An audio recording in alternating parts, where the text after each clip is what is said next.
अध्येतागण, CEC Gurukul की इस व्याख्यान श्रृंखला में हम अध्ययन कर रहे हैं ईशावास्य उपनिषद का। तो इससे पूर्व हमने ईशावास्य उपनिषद के 5 मंत्रों पर विचार किया था और आज हम उसी क्रम में छठे मंत्र पर विचार करेंगे। इससे पूर्व मंत्र में और उससे भी पूर्व के मंत्रों में हमने ईश्वर के स्वरूप पर बहुत सुंदर वर्णन सुना था और उसमें भी ईश्वर की सर्वव्यापकता पर विशेष रूप से विचार किया था। तो अब उसी सर्वव्यापकता को लेकर के एक बहुत अच्छा चिंतन प्रस्तुत किया जा रहा है कि उस सर्वात्म भाव को देखने का परिणाम क्या होगा। पहले ही मंत्र में कहा गया था ईशावास्यमिदं सर्वम, और उसको अत्यधिक विस्तृत करते हुए अन्य मंत्रों में भी प्रतिपादित किया गया था। तो अब उस सर्वात्म भाव को देखने का परिणाम क्या होगा, उसकी फलश्रुति क्या होनी चाहिए, इस पर इस छठे मंत्र में विचार किया जाएगा। तो सबसे पहले हम इस मंत्र का उच्चारण करेंगे। यस्तु सर्वाणि भूतानि आत्मन्येवानुपश्यति सर्वभूतेषु चात्मानं ततो न विजिगुप्सते। तो ये मंत्र है। अब इसके अन्वय को थोड़ा देखेंगे। यह तू सर्वाणि भूतानि आत्मनि एव अनुपश्यति सर्वभूतेषु च आत्मानं ततः न विजिगुप्सते। अर्थात जो सब पदार्थों को आत्मा में ही समझता है और सब पदार्थों में आत्मा को समझता है, इस प्रकार समझने के कारण वह किसी से घृणा नहीं करता है। तो ये इसका अनुवाद हो गया। और इसमें एक शब्द आया सर्वाणि भूतानि। यहाँ पर सर्वाणि जो है प्रथमा का द्वितीया का बहुवचन है, इसी प्रकार से भूतानि भी द्वितीया का बहुवचन, किंतु आत्मनि सप्तमी का एक वचन है। जैसा कि आप जानते हैं कि आधार आधेय संबंध में सप्तमी विभक्ति का प्रयोग होता है। तो आत्मनि अर्थात आत्मा में, सर्वाणि भूतानि सभी प्राणियों को, अनुपश्यति देखता है। और ये उपसर्ग के साथ पश्यति का प्रयोग करने का यहाँ पर विशेष प्रयोजन है, जो कि हम व्याख्या में सुनेंगे। सर्वभूतेषु सप्तमी का प्रयोग है यहाँ पर। अब इसी बात को, इसी वाक्य को विपरीत कर दिया। सर्वभूतेषु अर्थात सभी प्राणियों में, आत्मानं अनुपश्यति अपनी आत्मा का दर्शन करता है, ततः न विजिगुप्सते ऐसा देखने वाला, ऐसा चिंतन करने वाला परिव्राट न विजिगुप्सते किसी से भी घृणा मात्सर्य ईर्ष्या द्वेष आदि नहीं करता है।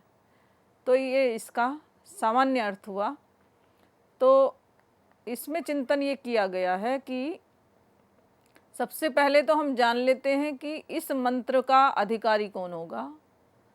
तो अधिकारी के विषय में जो पहला शब्द है यह तू, यह यानी जो, तू यानी निश्चय से। तो जो व्यक्ति कैसा है, वो यह से किसकी ओर संकेतित किया जा रहा है, यह परिव्राट मुमुक्षु। अब इस मंत्र का भी अधिकारी बनने के लिए परिव्राट होना चाहिए, मुमुक्षु होना चाहिए, क्योंकि ये सामान्य दृष्टि नहीं है। अपने आत्मा के जैसा ही दूसरे को समझना, मानना, ये सामान्य दृष्टा की दृष्टि में नहीं हो सकता है। तो इसके लिए मुमुक्षु बनना चाहिए और परिव्राट सन्यासी होना चाहिए। और संन्यस्त का तात्पर्य हमने निवृत्ति मार्ग, यानी जिसकी सभी वासनाएं पुत्रैष्णा, वित्तैष्णा, लोकैष्णा आदि समाप्त हो गई हैं, निवृत्ति हो गई है, ऐसा व्यक्ति इसका अधिकारी हो सकता है। और वह जो अधिकारी है सर्वाणि भूतानि सभी भूतों को। अब भूत शब्द के कितने तात्पर्य हम ले सकते हैं। भूत शब्द से एक तो प्राणी अर्थ लिया जाता है, जो हमारे सामने जीव हैं वो सब भूत की श्रेणी में आते हैं। और दूसरी प्रकार से भूत का तात्पर्य होता है पंच महाभूत, और जो कि आकाश, वायु, अग्नि, जल, पृथ्वी के रूप में जाने जाते हैं। तो यदि देखें तो ये जो नाम रूपात्मक जगत है या फिर इसके पीछे भी जो सूक्ष्म जगत है वो इन पंच महाभूतों से ही बना है। तो इसलिए व्याख्याकार ने कहा अव्यक्तादीनि स्थावरांतराणी। इतना ही नहीं है कि जो हमें दिखाई दे रहा है उसी जगत में आत्मा को देखना है, उसके अतिरिक्त जो हमें अव्यक्त है, जिसको हम अपनी स्थूल इंद्रियों से नहीं महसूस कर पा रहे हैं या नहीं देख पा रहे हैं, उस जगत में भी जो आत्मनि एव अनुपश्यति, आत्मा उस जगत को भी आत्मनि एव अनुपश्यति, अपनी आत्मा में ही देखता है। अपनी आत्मा में देखने का तात्पर्य क्या है? अर्थात आत्म व्यतिरिक्तानि न पश्यति। ये सब ईश्वर के ही रूप हैं या परमात्मा के ही रूप हैं। इस प्रकार के भाव को जो अनुपश्यति, देखता है, सामान्य दर्शन नहीं है यहाँ पे। अनुपश्यति का मतलब है जो परमात्मा के या परिव्राट या निवृत्ति मार्ग का अनुसरण कर लिया है जिसने, या फिर जिसने गुरु से ईशावास्यमिदं सर्वम जैसे जो मंत्र हैं, इन भावों को तलस्पर्शी आचार्यों से अध्ययन कर लिया है, जान लिया है। तो उस अध्ययन के उपरांत उसका व्यवहार क्या होना चाहिए?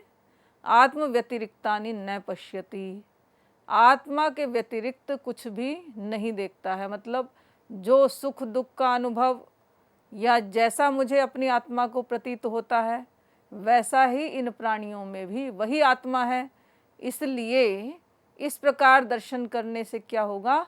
वह किसी भी से भी क्या नहीं करेगा? घृणा नहीं करेगा। जब एक ही आत्म तत्व मुझ में भी है और वही आत्म तत्व इस संसार में भी है, तो फिर दो आत्मा नहीं होंगे। और एक ही भाव, जैसा भाव मुझ में जागृत होता है वैसा ही उसमें है। तो ऐसा व्यक्ति किसको, जब दो नहीं होंगे तो किससे घृणा करेगा और किससे द्वेष करेगा? तो एक दृष्टि तो ये रही कि अपनी आत्मा के समान उनको देखता है या फिर अपनी आत्मा में उनको अनुभव करता है। और ये अनुपश्यति, अनु यानी पश्चात, पश्चात मतलब ऐसा हो जाने के बाद, ईशावास्यम आदि के भाव को जिसने स्वयं व्यवहार में परिणत कर लिया है उसके उपरांत। और दूसरा वाक्य है सर्वभूतेषु च। अब सभी प्राणियों में भी, ये नहीं कि अपनी आत्मा में उनको देख रहा है या आत्मा को सब में, अपनी आत्मा में उन सब प्राणियों का दर्शन कर रहा है। अब दूसरा कहा सर्वभूतेषु च आत्मानम, और उन प्राणियों में आत्मदर्शन कर रहा है। उन प्राणियों में भी आत्मानम पश्यति, अपनी आत्मा का दर्शन कर रहा है।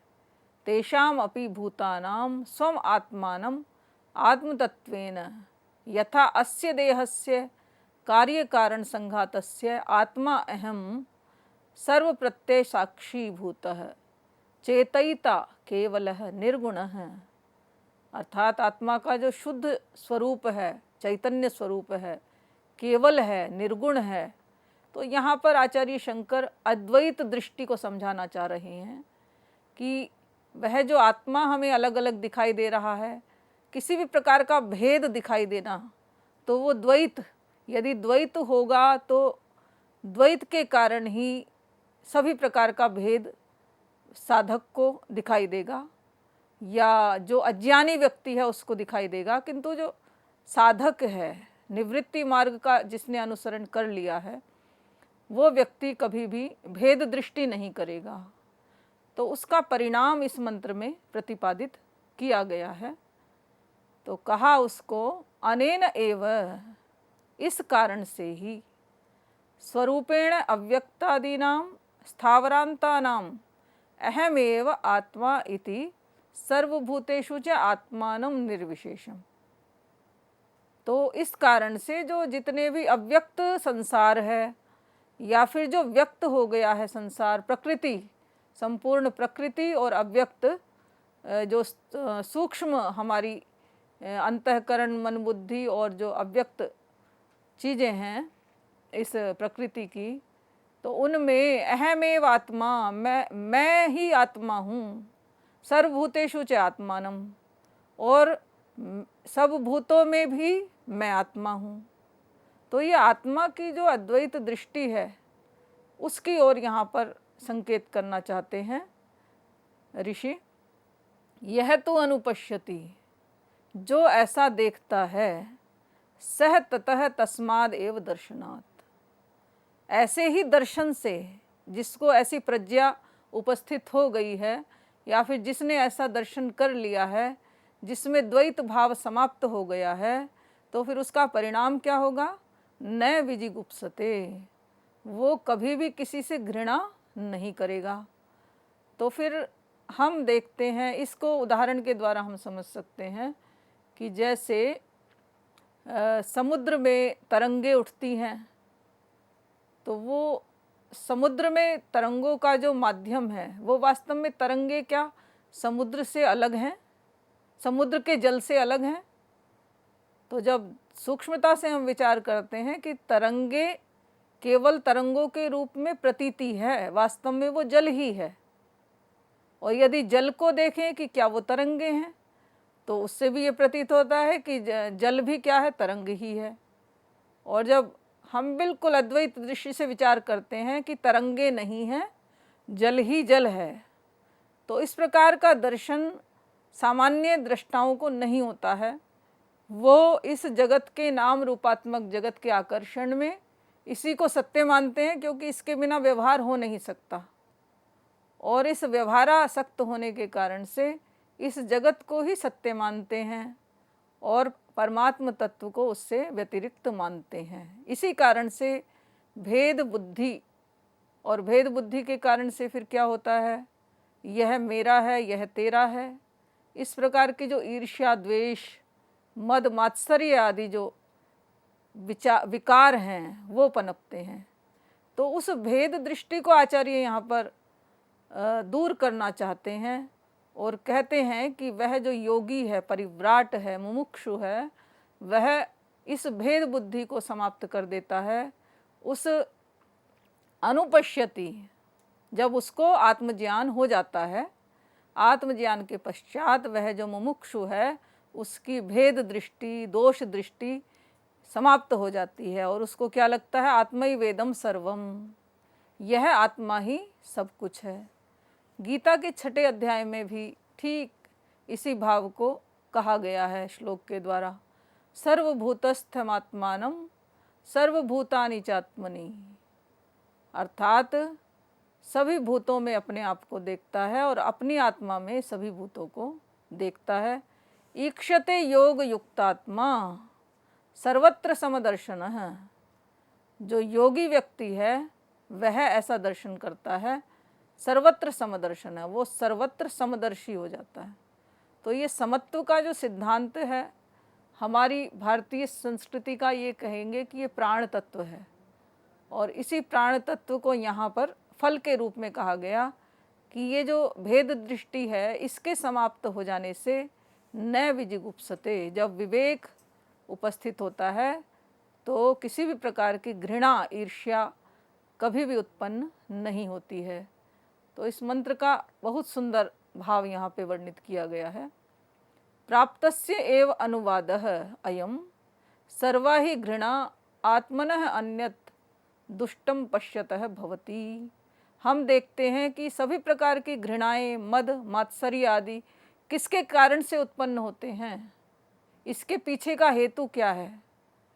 तो कहा कि ये जो दोष दृष्टि है या जो ये द्वैत दृष्टि है, इसके कारण से ही ये सभी भावनाएं, विकार उत्पन्न होते हैं। और आत्मानम एव अत्यंतम विशुद्धम निरंतरम पश्यतः न घृणा निमित्तम अर्थांतरम अस्ति। और यदि हम आत्मा को ये मानते हैं कि आत्मा तो शुद्ध है, चैतन्य है और सर्वव्यापक है, तो फिर घृणा किस निमित्त से होगी? तो घृणा का कोई प्रयोजन नहीं रहेगा।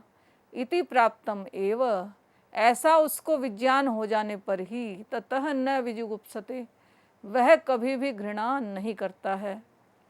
इसमें विजुगुप्सते के स्थान पर कई बार विचिकित्सते का भी प्रयोग कर दिया जाता है, क्योंकि ये सीधे सीधे यजुर्वेद के 40वें अध्याय से लिया गया उपनिषद है।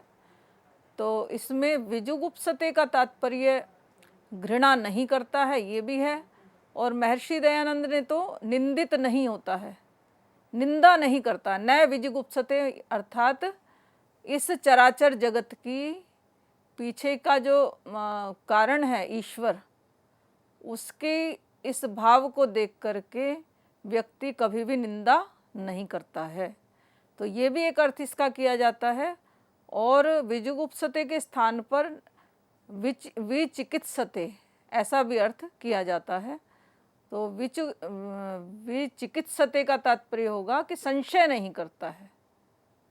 यदि कोई व्यक्ति या धर्मात्मा व्यक्ति ऐसी दृष्टि बना लेता है कि मुझ में सारा जगत है और सारे प्राणियों में मैं हूँ, इस प्रकार की दृष्टि जो बना लेता है, तो ऐसा व्यक्ति सभी प्रकार के संशयों से दूर रहता है। ईश्वर के विषय में कई प्रकार के संशय हम करते हैं, जैसा कि पिछले मंत्र में बताया था, अज्ञानियों की दृष्टि में चलता है, वह दूर है या दूर नहीं है, और वह ईश्वर है भी या नहीं है। तो इस प्रकार के संशय हमारे मन में उपस्थित रहते हैं। किंतु जो श्रवण मनन निधिध्यासन योगाभ्यास करने के उपरांत जो विद्वान व्यक्ति इस प्रकार की दृष्टि अपना लेता है कि परमात्म तत्व शुद्ध है, चैतन्य है, और उसमें किसी भी प्रकार का विकार नहीं होता है, और वही परमात्म तत्व जैसा मुझ में है वैसा ही अन्य प्राणियों में है, चराचर जगत में है, तो वो कभी भी संशय को प्राप्त नहीं होता है। तो यही इस मंत्र में देखो भाष्य में कहा गया है, विद्वान जनः तू पुनरर्थे। तू का प्रयोग यहाँ पे पुनरर्थ में किया गया है, और इसको निश्चय अर्थ में भी हम कह सकते हैं। जो विद्वान जन निश्चय से सर्वाणी यानी अखिलानी, अखिल यानी संपूर्ण चराचर, भूतानि प्राण्य प्राणी रूपाणी यानी प्राणी जगत और अप्राणी रूप जगत। तो इसमें संपूर्ण स्थावर और जंगम जगत यानी जड़ और चेतन जगत को आत्मनि एव अनुपश्यति विद्या धर्म योगाभ्यासानंतरम समीक्षते। तो ये महर्षि दयानंद कृत भाष्य यहाँ पे मैं उपस्थित कर रही हूँ। तो अनुपश्यति का तात्पर्य क्या है कि जिसने विद्या धर्म और योगाभ्यास इन सब को सिद्ध करते हुए जो उसकी दृष्टि बनी है, तो उसके अनंतर अनु का तात्पर्य यही है। तो विद्वान योगी और धर्मात्मा जो व्यक्ति हैं वो कैसे इस संसार को देखते हैं, तो कहा सर्वभूतेषु सर्वेषु प्रकृत्यादिषु च, सभी प्रकृति आदि में आत्मानम आत्मा को, आत्मा की व्युत्पत्ति यदि हम करें तो सर्वत्र व्याप्नोति इति आत्मन, सर्वत्र व्याप्त होने के कारण भी आत्मा को क्या बोलते हैं, आत्मा बोलते हैं, क्योंकि अत सातत्य गमने, जो सब जगह गतिशील है, सभी चराचर जगत जिससे गतिशील है, परिच्छिन्न है, वही क्या है, आत्मा है। तो ये महर्षि दयानंद की दृष्टि है कि वो यौगिक अर्थों पर बहुत विचार करते हैं और उसके द्वारा एक अच्छे अर्थ को प्रस्तुत करते हैं। तो अतति सर्वत्र व्यापनोति, अतति का अर्थ क्या लिया, जो आत्मा का अर्थ अतति किया, क्योंकि ये अत सातत्य गमने ये धातु प्राप्त होती है धातु पाठ में, उससे बना है, निष्पन्न हुआ है, अर्थात जो सभी प्राण्य प्राणी रूप जगत में निरंतर गति कर रहा है, सर्वत्र व्याप्त है। ततः तदनंतरम न विचिकित्सति संशयम न प्राप्नोति, किसी भी प्रकार के संदेह से रहित हो जाता है। तो ये एक दृष्टि आचार्य ने यहाँ पे अपनी ऋषि बुद्धि से प्रस्तुत की, और इसके अर्थ पर भी थोड़ा सा मैं प्रकाश डालती हूँ। तो लिखते हैं, हे मनुष्यों, जो लोग सर्वव्यापक न्यायकारी, सर्वज्ञ, सनातन, सर्वात्मा, सबके दृष्टा परमात्मा को जानकर सुख दुख और हानि लाभ में अपने आत्मा के समान सब प्राणियों को समझकर धार्मिक बनते हैं, वे ही मोक्ष को प्राप्त होते हैं। तो ये दृष्टि महर्षि दयानंद ने प्रदान की। और इसका एक और अर्थ यहाँ पे लिया जाता है, न विजिगुप्सते, अर्थात कभी भी निंदा नहीं करता है। निंदा हम ईश्वर की कब करते हैं?